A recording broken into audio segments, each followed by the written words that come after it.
नमस्ते इंडिया। तो आज इस वीडियो में मैं आपको बताने वाली हूँ कि अगर आप घर बनाते हैं तो कितने एमएम का सरिया आपको यूज करना है पूरे बिल्डिंग में। फुटिंग में क्या यूज करना है, बीम में क्या यूज करना है, स्लैब में क्या यूज करना है, स्टेयर केस में क्या यूज करना है, पूरे बिल्डिंग में कितने एमएम का सरिया यूज कर सकते हैं आप। तो इस वीडियो में हम लोग ये जानेंगे, तो वीडियो के अंत तक बने रहिए।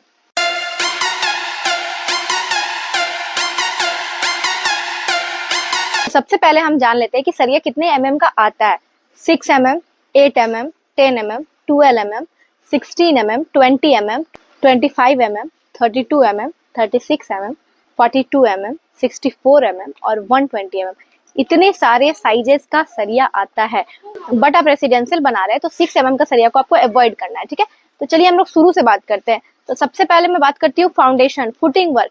फुटिंग वर्क में आपको कितने एमएम का सरिया देके उसको बांध सकते हैं उसका जाली को। तो फुटिंग में आपको यूज करना है 10 mm, 12 mm।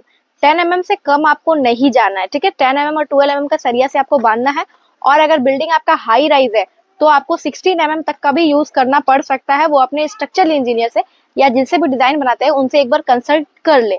बट अगर आप नॉर्मल बिल्डिंग बना रहे हैं खुद के रहने के लिए, लेबर कॉन्ट्रैक्ट दे के बना रहे हैं, तो वैसे केस में आप 10 mm और 12 mm का सरिया फाउंडेशन वर्क में यूज कर सकते हैं, ठीक है। अब मैं बात करती हूँ कॉलम के ऊपर।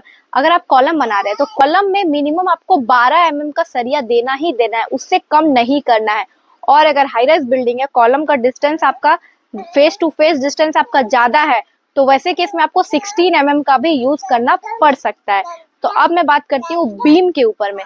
तो जो बीम रहेगा आपका प्लिंथ बीम और या फिर रूफ बीम, उसमें आपको 12 mm का सरिया मिनिमम यूज करना है, उससे कम यूज नहीं करना है। क्योंकि कॉलम का सारा स्लैब का लोड बीम में आता है, बीम से कॉलम में, देन में फुटिंग से जाकर ट्रांसफर होता है। बीम में आपको 12 mm से नीचे डाया वाला यूज नहीं करना है। और अगर बिल्डिंग हाई राइज है, कॉलम का डिस्टेंस ज्यादा है, बीम अगर आपका बहुत ज्यादा गैप है, वहां पे दो कॉलम के बीच बहुत ज्यादा स्पेस है, तो वैसे केस में आपको 16 mm का भी बीम यूज करना पड़ सकता है।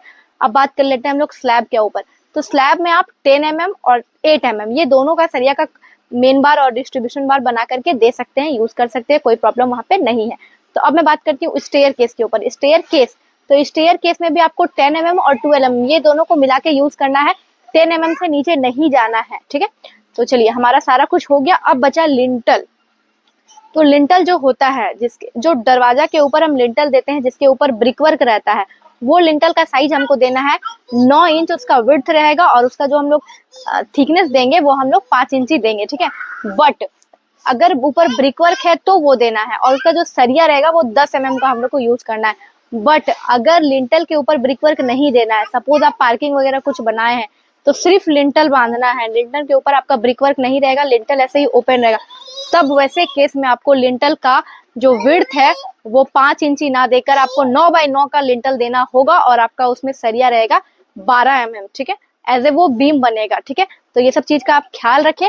जितना भी सरिया का डिटेल में बताई वो ऑन एन एवरेज में आपको बताई, बट आप अपना प्लान एक बार अपने स्ट्रक्चरल इंजीनियर और जिससे भी डिजाइन करवाते हो एक बार उनसे जरूर कंसल्ट कर ले। और अगर आप मुझसे भी पूछना चाहते हैं तो एक बार अपना मैसेज मेरे मेल पे ये ड्रॉप कर दे अपना प्लान, मैं आपको बता दूंगी कि कितने एमएम का सरिया आपको बिल्डिंग में यूज करना है। अगर आप हाई राइज बिल्डिंग और हैवी बिल्डिंग बनाते हैं तो प्लीज स्ट्रक्चर इंजीनियर से आप कंसल्ट कर ले। अदरवाइज आप नॉर्मल बिल्डिंग बना रहे हैं तो जो मैं बताई उस टाइप से आप यूज कर सकते हैं। और अगर आपको फिर भी कोई डाउट है तो आप मेरे मेल riyavarma@gmail.com पे मेल कर दे अपना प्लान और मुझसे पूछ ले, मैं बता दूंगी कि कितने एमएम का सरिया आपको column, beam, footing, slab, stair, lintel ये सब में यूज करेंगे तो आपका बिल्डिंग का स्ट्रक्चर पार्ट स्ट्रांग रहेगा। तो गाइज मिलते हैं ऐसे ही अगले वीडियो के लिए, तब तक के लिए बने रहिए हमारे साथ to build dream. Bye bye.